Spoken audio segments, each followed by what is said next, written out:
Warning: this is a true crime and horror genre channel and is not for the faint of heart, minor-aged individuals, or the easily impressionable. This video will contain details that some viewers may find highly disturbing. Viewer discretion is strongly advised. You have been warned. Hello, my most beloved murderous horde, and welcome back. I'm, of course, Sam Kempo, your mistress of murder, mayhem, and the macabre.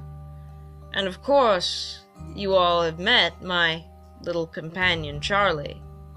Say hello, Charlie. Today's video, my horde, is going to be just a tad bit different.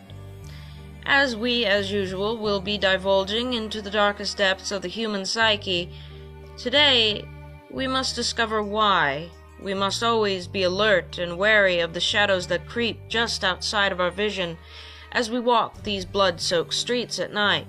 For evil truly does live around every corner, and comes in so many different forms, and while normally I am able to give you some semblance of comfort by putting a face with a name and assuring you that the killers I speak of are either securely locked away, far from society, or are cold and decaying in their graves, only existing in your nightmares and television documentaries, I'm afraid I cannot afford you that luxury this time, my dears. You see, some killers still walk free, and have yet to answer to their most heinous crimes. For you, my horde, I have gathered a list of 6 unsolved slayings, true bloodbaths of unspeakable horror, and of course, mystery abound. Shall we begin? You know the drill by now, my lovelies. Pick your poison. Sit back, relax, and let's have ourselves a little conversation. It was on January 15th in 1947 that the naked body of a woman severed in 2 pieces was found in a vacant lot in the city of Los Angeles. At the time, the neighborhood there was largely undeveloped, and a local by the name of Betty discovered the body along with her daughter at around 10 a.m. that morning.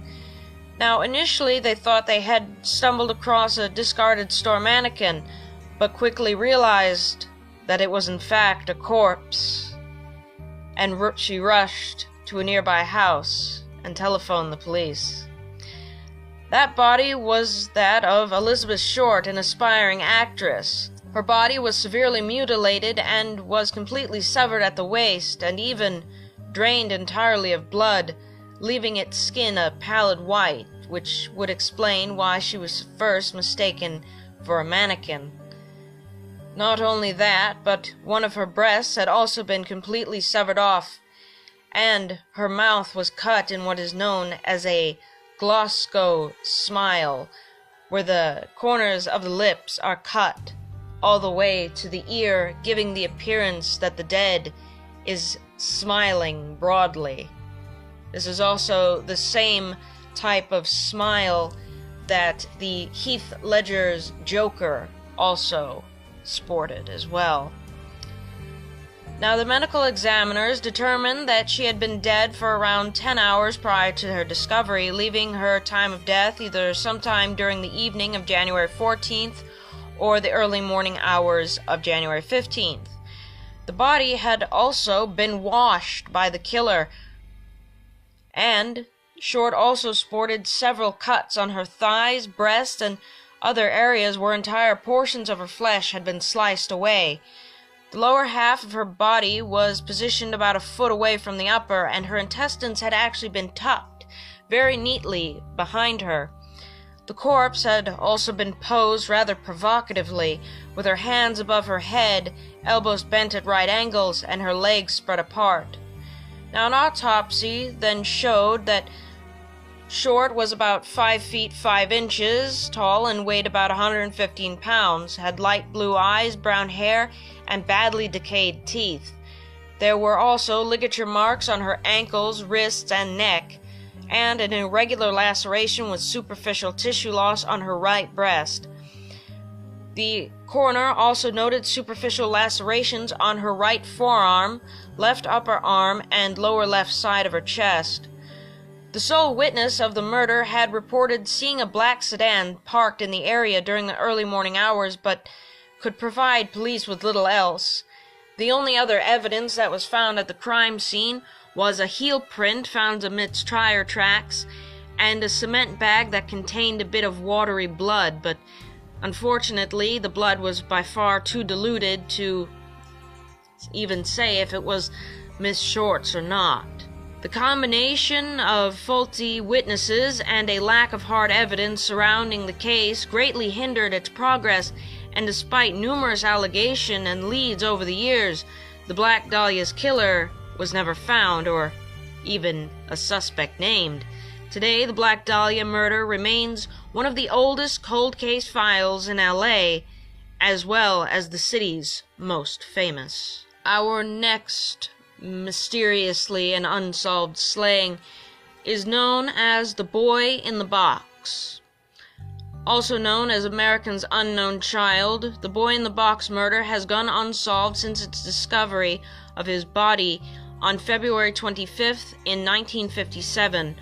On that fateful day, an anxious college student reported finding the nude body of what appeared to be a young boy anywhere between the ages of 4 to 6 years old, wrapped in a flannel blanket inside a discarded baby's bassinet cardboard box distributed by JCPenney stores. This wasn't the first discovery of the boy either. 2 days prior, a young man had spotted the body while he was checking his muskrat traps in this rural area. Knowing his traps were illegal, he decided against telling the police, quite selfishly, actually. It was only a few days later that another had come across the body. He had waited an additional day before contacting the authorities because he was in the area spying on young women at the Good Shepherd School and was worried about telling the police why he was there. Local media was fixated on this case, and pictures of the young boy were plastered everywhere, including over 400,000 flyers and even including it with gas bills for the Philadelphia customers. To this day, the boy's identity has never been determined, and the case has yet to be solved.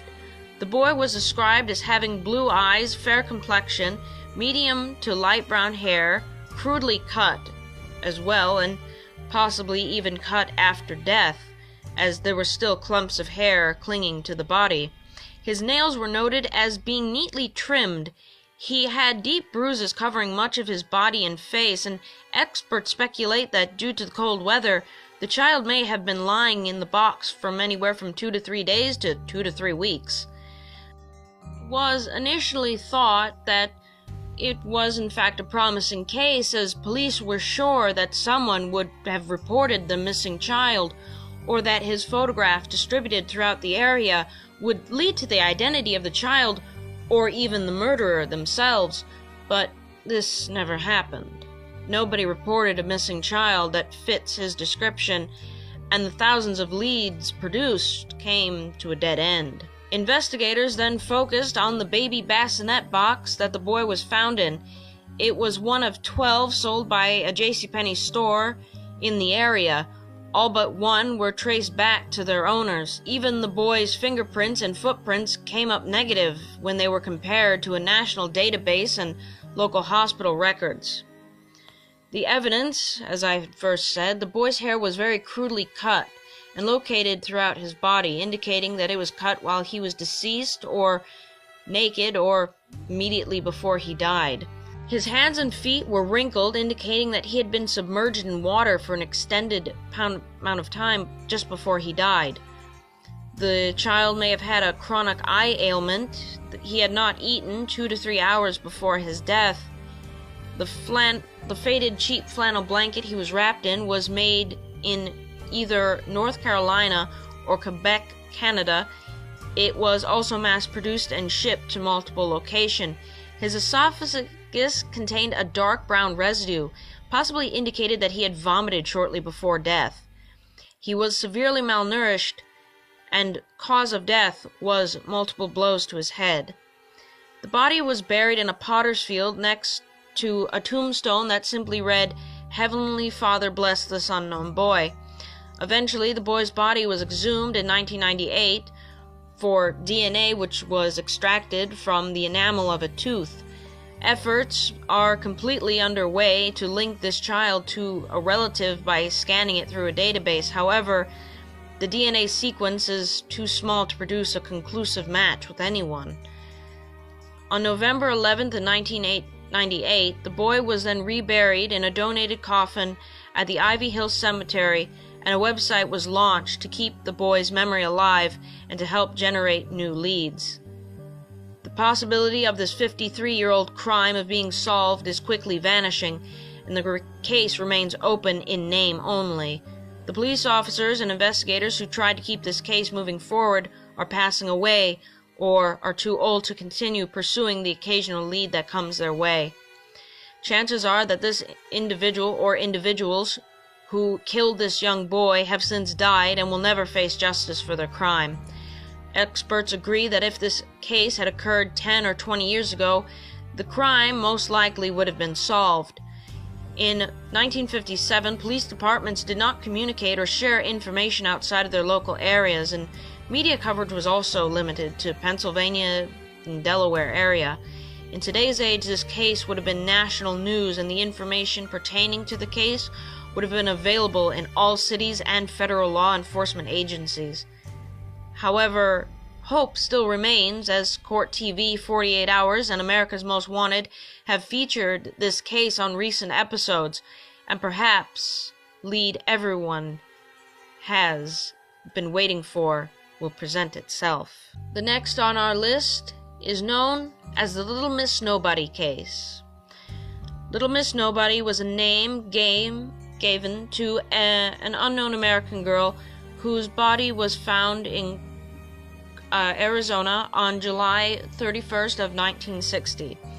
Both local and national efforts were made to discover who this child was prior to her death, yet the case remains unsolved 57 years later. Girl was found partially buried in Sand Wash Creek bed in the Old Alamo Road in Congress, Arizona.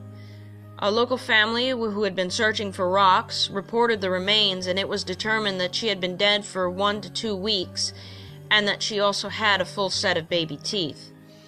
The girl was described as being Caucasian and being from anywhere from 5 to 7 years old and anywhere from 3 to 6 inches to 4 to 5 inches in height, weighing from 50 to 60 pounds. Later reports said that she may have been as old as 9 or as young as 4 as the time she died. Investigators at the scene observed that the individual or individuals responsible for the burial had possibly made several attempts to dig a different grave for the body. This was suggested by the disturbances in the sand nearby. They also speculated that the victim had been buried under these circumstances due to poverty, or that her family may have been migrants. Because the body was in an advanced state of decomposition, a positive visual identification wasn't possible, though records kept at the National Missing and Unidentified Person System, however, state that the face was in a recognizable state. Another report also indicates that the remains were charred, presumably from being set on fire. Her toes and fingernails were painted a bright red color. She had brown hair, but it had reportedly been dyed auburn or reddish brown. The body was clothed in white shorts and a checkered blouse, along with a pair of sandals that were actually cut to fit her feet and fastened with leather straps. Presumably, they were actually cut from an adult size. Now, investigators apparently have found a blood-stained pocket knife near the body, but they could not definitively tie it to the crime. The cause of death was never determined by medical examiners either. Though there have been many theories, most of them have been ruled out. And in fact, soon after, a campaign for funds to provide a burial other than in a pauper's grave was led by a radio announcer by the name of Dave Padlin of Prescott radio station KYCA. Dave, actually, who referred to the victim as Little Miss Nobody, said he couldn't stand to see a little girl buried in a boot hill. Now, for those of you unfamiliar with the term boot hill, it basically means a makeshift grave. It was originally coined in the Old Western age in the United States for those who had died with their boots on, normally gunslingers and the like. Local sympathizers gave many donations, and over 70 attended the funeral. A placard on her casket bore the inscription, "God's little child, date of birth unknown, date of death unknown." A local florist, the caretakers from the cemetery, and even a local mortuary provided funeral services on August 10th of 1960, and with Dr. Franklin Parkers of Prescott's Congregational Church, conducted the rites. During the eulogy, he told the attendees, "We may never know the whys and wherefores, but somewhere, someone is going to be watching the paper to learn what happened to the little girl left in the desert. If there has been a misdeed, probably a disquieted conscience will go on and on." Now, I will take the time to warn you, my most murderous horde, that this next story is rather gruesome. And I will even, in fact, link in the description below the time stamp for when this particular one finishes, if you don't wish to hear about it. It was particularly hard for myself to read, and is possibly the saddest case on this list. This crime is known as the St. Louis Jane Doe. She is an unidentified African-American girl who was found murdered in an abandoned house on February 28th in 1983 in St. Louis, Missouri. She has also been named Hope and Little Jane Doe. The victim was estimated to have been between the ages of 8 and 11 when she was murdered, and is believed to have been killed by strangulation. It is also believed that she has been raped before her murder, and the body was decapitated. The brutality of the crime has led to national attention. This case has been unsolved and her body unidentified for the past 35 years. The head of Hope, or Little Jane Doe, has also never been located, preventing dental examination and the possibility of a traditional face reconstruction. She was discovered February 28th in 1983 by two looters who had entered an abandoned Victorian house in St. Louis, Missouri. Inside, they discovered the headless body of an African-American child in the home's basement, which they had noticed after lighting a cigarette which illuminated it. The girl's body was naked except for a yellow sweater and had been left lying on its stomach. Her hands had been bound behind her back with red and nylon rope. The victim was initially believed to have been a prostitute, but when the police moved her body, they discovered that she was in fact prepubescent, and the true horror finally set in. It was concluded by law enforcement that the victim was not killed at that location, as there were no traces of blood found by the body. This is what led law enforcement to believe that the blood had been drained from her somewhere else.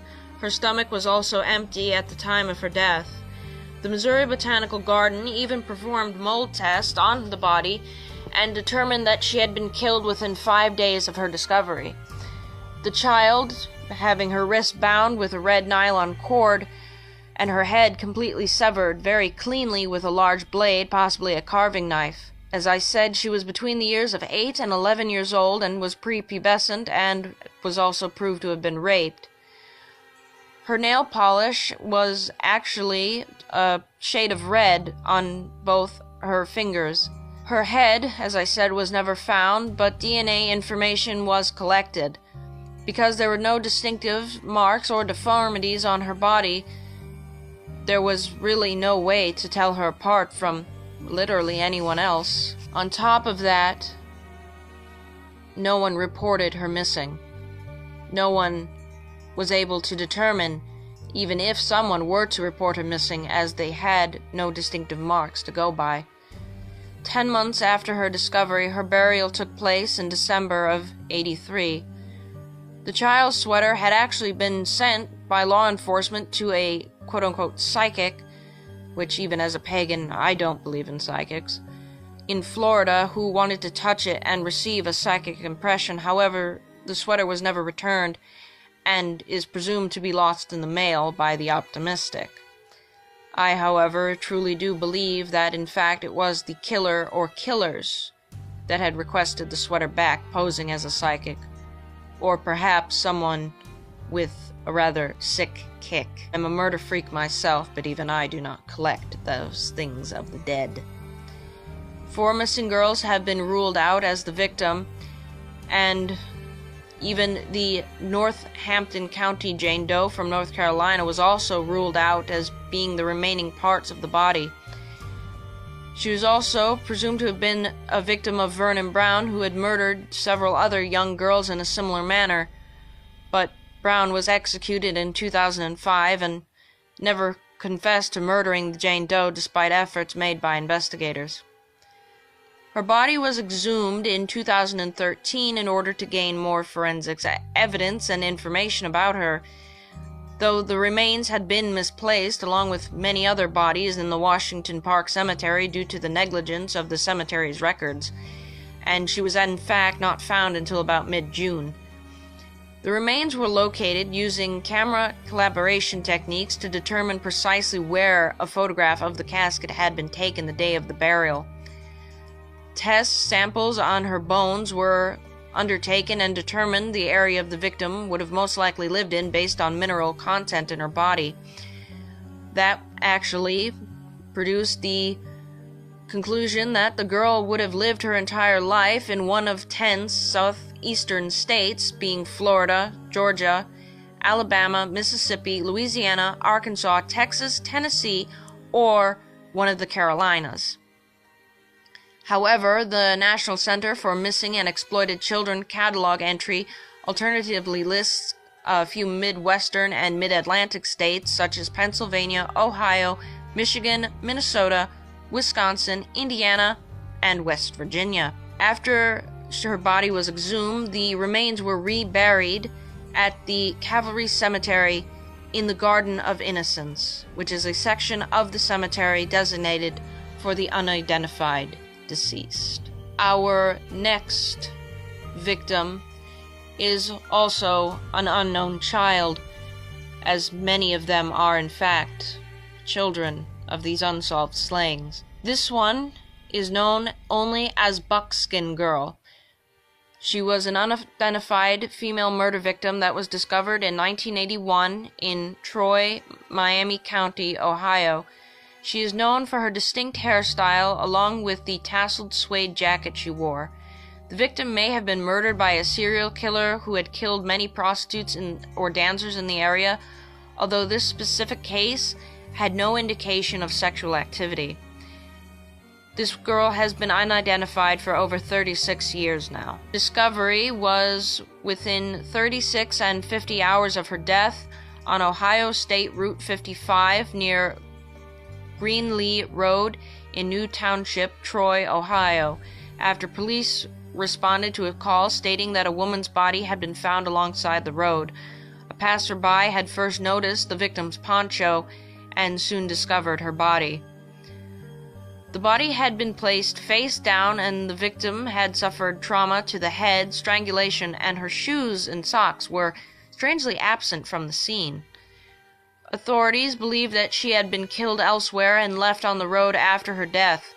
Some believe she may have been a teenage runaway or the possible victim of a serial killer who had multiple killings in the area. However, the scene showed no signs of sexual assault, rape, or any sexual activity, indicating that Buckskin Girl had not been a sex worker. Because of the absence of footwear, some believe she may have been murdered by an abusive significant other, but this, however, was dismissed.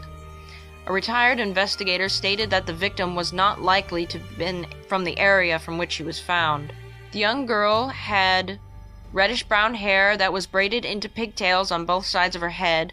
Blue rubber bands had been used to hold the braids in place. Her eyes were light brown, and she had many freckles across her face. Her nose was described as being very pointed, and her personal hygiene was well maintained. All of her teeth, including wisdom teeth, were in good condition and had no evidence of fillings or other dental work except for a porcelain crown on her upper right incisor. The victim also had a ruddy complexion, indicating that she spent a lot of time outdoors. She was between 5'4" and 5'6", and anywhere between 125 and 130 pounds. Several scars were also found on the body, including a vertical scar under her chin, on her wrist, and the arms, and the ankle.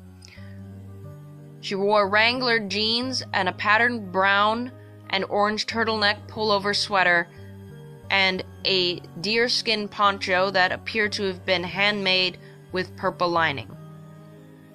Unfortunately, there was nothing that they could have done to identify this girl, even though her DNA was taken. It has never been identified as anyone, even in the National Missing and Unidentified Persons System. Her fingerprints, dental, and DNA information were also made available to law enforcement. Thus far, 226 missing women and girls have been ruled out as possible identities of the victim, including Tina Kemp, Pamela Harvey, and even Karen Zendrosti. Some believe she may have been a runaway teenager or a transient wanderer, although her excellent personal hygiene suggested the opposite. Since her body was located near a town road instead of a highway, the probability of her being a wanderer for a significant amount of time was thought to be negligible. Authorities stated that likely the reason why she had remained identified for so long was due to her dying far from where she had originated, and also stating that she probably had not spent a very long period of time in Ohio. 2016, the National Center for Missing and Exploited Children released a forensics facial reconstruction of the victim and added her case to their website, depicting her with and without the braided hairstyle. Later that year, the Miami County Police Department approved a forensic pathology test on the victim's clothing, which were suggested that she had spent a lot of time in the northeastern part of the United States, as well as the western part of the country, or even in northern Mexico. Soot particles were also found on some of her clothing, which suggested that she had been in a populous region, most likely near vehicles. It is also believed that she had spent around 4 months in an area such as Fort Worth, Texas, or southern Oklahoma, spending about 2 months there on 2 separate occasions. Unfortunately, though many theories have been passed, nothing has been concluded, and it seems that Buckskin Girl will remain unknown and unidentified. Our 6th and final unsolved slaying is known as Septic Tank Sam, and it was quite the grisly case, to be sure. Approximately 42 miles southeast of Alberta in Canada, the small town of Tewfield sits adjacent to a large Beaver Hill Lake. There is a farmhouse just outside of this where Mr. and Mrs. McLeod owned at the time, but they had left the property abandoned. While they were searching their septic tank for the pump, one day in April of '77, they discovered something truly horrific. Someone had used the 1.8 meter deep septic tank as a dumping site for a body. It became evident that someone had brutally tortured this individual. However, the body was in such a bad state of decomposition that investigators were unable to identify gender until later, when they realized it was in fact a male. Investigators nicknamed him Septic Tank Sam. Till this day, the case has never been solved, and Sam has never been identified. Investigators described the individual as having the height of 5 feet 6 inches, or perhaps 3 inches taller than that. He had dark hair and likely weighed somewhere between 150 and 180 pounds. The corpse was wearing a white t-shirt beneath a Levi's button-down work shirt, jeans, and Clark's Wallaby shoes. They estimated the man to be in his late 20s. Upon the discovery of Sam, police immediately started the investigation. Now, there was nothing on or around the corpse to indicate his true identity, but several things were clearly obvious. The fact that someone had dumped him inside of a septic tank indicated foul play. The post-mortem examinations merely confirmed this. His clothes showed signs of burns, most likely a result of a blowtorch. The torch burns also appeared on what remained of the man's skin, in addition to cigarette burns. It was also indicated that someone had also tied the man up and brutalized him with a savage beating. An autopsy revealed little more but about the horrific final moments of this man's life. He had also been sexually mutilated and shot twice in the head and chest. After all of this, all of it, someone thought to dispose the man head first into a septic tank until the body had been discovered. His killer tried to dissolve the body in quicklime also. However, instead of it accelerating the decomposition as the culprit believed, the quicklime actually slowed it down. This was due to the small amount of water that was already in the tank. A quicklime and water mix will only burn on a superficial level and dry out the chemical reaction expected to otherwise take place. Without positive identification of the victim, investigators nicknamed the man Septic Tank Sam, and all of their inquiries to try to discover Sam's true identity failed. Neither publicity nor artists' impressions of the man drew in any leads. Even now, 4 decades later, the man's true name is still unknown. Investigators sent out his dental records to 800 dentists, but none could match them to any patients on file. It seems more likely that the man was perhaps a transient or perhaps a casual laborer. It is also possible that the killer had transported him very far away from the actual crime scene.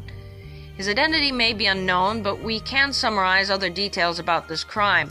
Whoever is responsible is probably familiar with the area around Twofield. Many residents of Twofields are aware that the farm is derelict. That doesn't automatically mean that the killer or killers originated from or within the town. However, the chances are good that whoever tortured the man had significant local knowledge to understand that concealing the corpse within the tank would mean that the discovery would not be made for a long time, if it would have been made at all.